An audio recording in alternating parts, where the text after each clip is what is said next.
যত ডাকডোল পিটিয়ে বিয়ে হয় তত ডাকডোল পিটিয়ে আবার ভাঙে। পৃথিবীতে এত কিছু ঘটে, কিন্তু উপন্যাস মানেই ঘুরে ফিরেও চিপায়।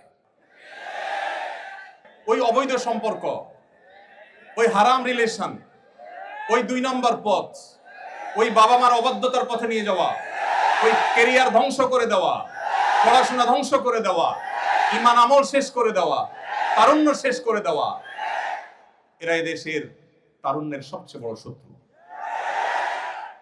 এদেশে যত আত্মহত্যা করেছে তরুণেরা অপরিণত বয়সে প্রেম নামক এই অবৈধ রিলেশন করতে গিয়ে, যত বাবা মায়ের বুক খালি হয়েছে, যত বাবা মায়ের সাথে সন্তানের সম্পর্ক নষ্ট হয়েছে, যত সন্তান ঘরছাড়া হয়েছে, যত তরুণের পড়াশোনা ধ্বংস হয়েছে, যত তরুণের ক্যারিয়ার নষ্ট হয়েছে, যত মানুষের চাকরি জীবন ধ্বংস হয়েছে, যত সংসার ভেঙেছে, যত বাচ্চারা মা বাবার স্নেহহারা হয়েছে, এই সবগুলোর জন্য তথাকথিত বিবাহ বহির্ভূত অবৈধ ভালোবাসার প্রমোটাররা আসামি।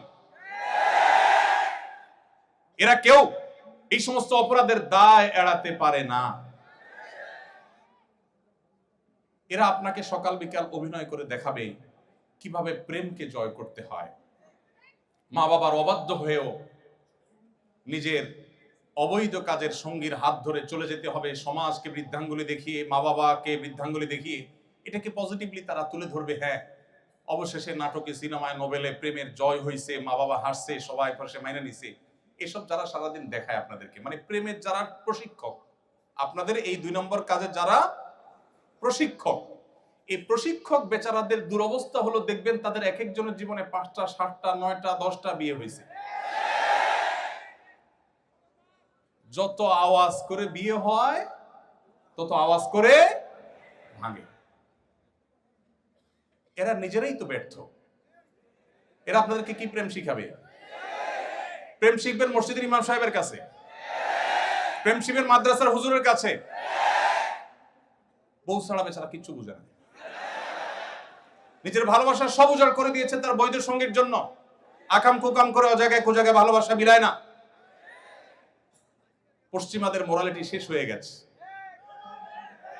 আমি একটা কথা জোরালো ভাবে বলি, জ্ঞানে বিজ্ঞানে, তথ্য প্রযুক্তিতে, অবকাঠামোতে, অন্য অনেক বিষয়ে পশ্চিমারা যদি আমাদের চাইতে 200 বছর এগিয়ে থাকে, পরিবার ব্যবস্থাপনায় আমরা তাদের চাইতে 500 বছর এগিয়ে আছি। আপনারা তাদের কাছ থেকে জ্ঞান বিজ্ঞান নেন, আমার আপত্তি নেই। আপনারা তাদের কাছ থেকে অন্যান্য ভালো দিকগুলো নেন, আমার আপত্তি নেই। কিন্তু তাদের বস্তা পচা সস্তা বিবাহ বহির্ভূত রিলেশনের এই বিষ বাষ্প যদি আপনার সমাজে আমদানি করেন, তো মনে রাখবেন, আজ জাপান, কোরিয়া, ইটালি, যে দেশগুলোর নাম বলছি, এর বাইরে উন্নত অনেকগুলো দেশের কথা আমি নিজে জানি। নিজ চোখে তাদের সেই দুঃসহ চিত্র দেখার দুর্ভাগ্য আমার হয়েছে। আপনি গুগল করলে, আপনি একটু অনলাইনে সার্চ করলে দেখতে পাবেন তাদের মধ্যে জেনারেশনের যে গ্যাপ তৈরি হয়েছে, তাদের মানুষ জন্মের হার কমতে কমতে এমন পর্যায়ে চলে গেছে যে রীতিমতো প্রণোদনা দেওয়া হয়। আপনারা সবাই জানেন, ওপেন সিক্রেট, সারা বিশ্বে উন্নত দেশগুলোতে বিয়ে করেছেন, একটা সন্তান হয়েছে, সরকার এত টাকা ভাতা দিবে, 2টা হয়েছে আরো বেশি, 3টা হয়েছে আরো বেশি।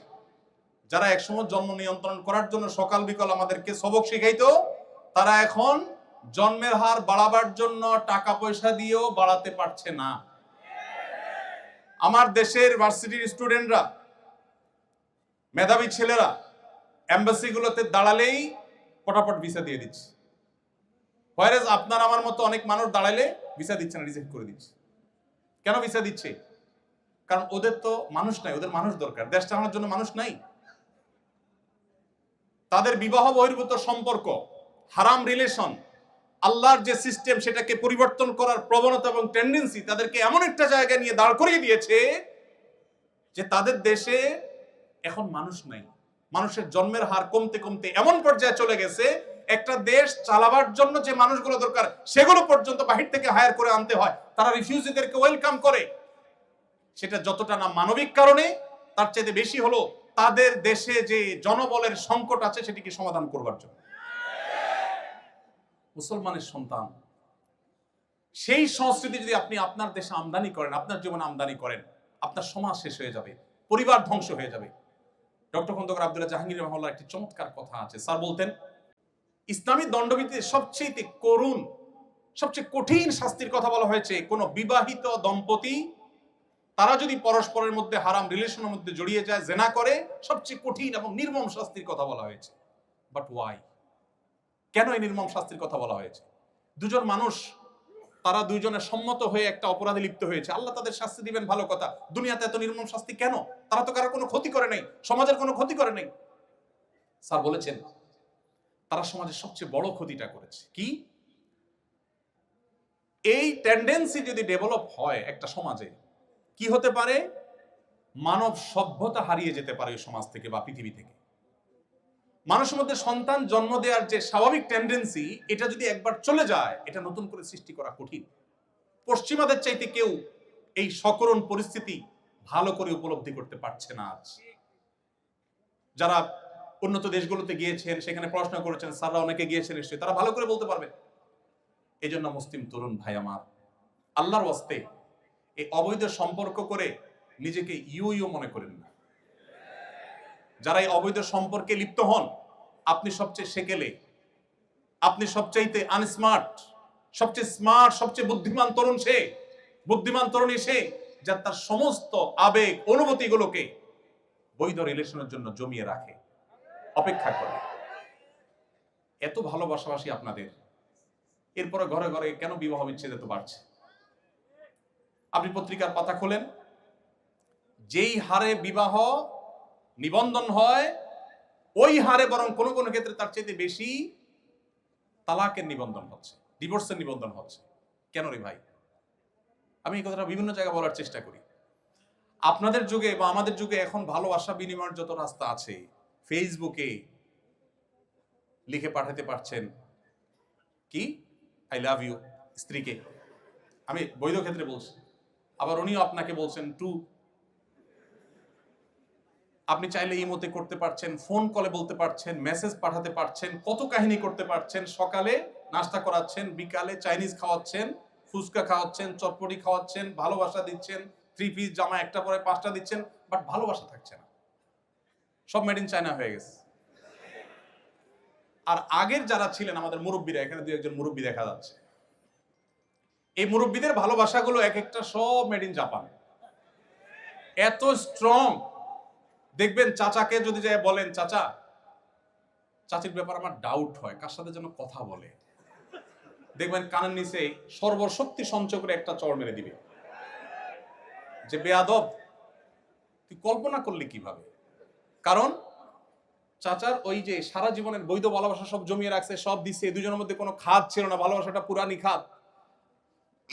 আর আপনারা, আমরা যারা এই যুগের তরুণরা রাস্তাঘাটে যেখানে সেখানে ভালোবাসা বিলাচ্ছেন, মনে করেন আপনি ভালোবাসার মেশিনে পরিণত হয়েছেন।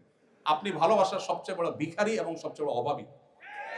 আপনার জীবনে প্রেম বলতে আসলে কিচ্ছু নাই, যা আছে সব ভোগের জন্য প্রতারণা এবং প্রবঞ্চনা।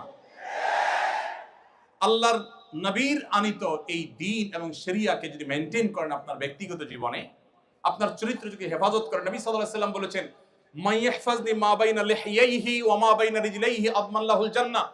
যে মানুষ, যে যুবক, যে তরুণ, যে মুসলমান নিজের 2 চোয়ালের মধ্যবর্তী অঙ্গ অর্থাৎ তার মুখকে এবং তার 2 পায়ের মধ্যবর্তী অঙ্গ অর্থাৎ তার সম্ভ্রমকে রক্ষা করতে পারবে, এগুলো সে হারাম পথে ব্যবহার করবে না, এই দায়িত্ব এবং গ্যারান্টি যে যুবক যুবতী, যে মানুষ নিবে, নবী সাল্লাল্লাহু আলাইহি ওয়াসাল্লাম বলেছেন, কিয়ামতের দিন আল্লাহর কাছ থেকে জান্নাত পাইয়ে দেওয়ার দায়িত্ব আমি নিলাম। চ্যালেঞ্জ গ্রহণ করা যাবে ইনশাআল্লাহ। আল্লাহ আমাদেরকে তৌফিক দান করুন। পশ্চিমাদের ভালো জিনিসগুলো নেবেন, এই সমস্ত ফালতু জিনিস নেবেন না। আল্লাহ আপনাদের আমাদের সবাইকে হেফাজত রাখার তৌফিক দান করুন। আস-সুন্নাহ ফাউন্ডেশন, উম্মার স্বার্থে সুন্নাহর সাথে।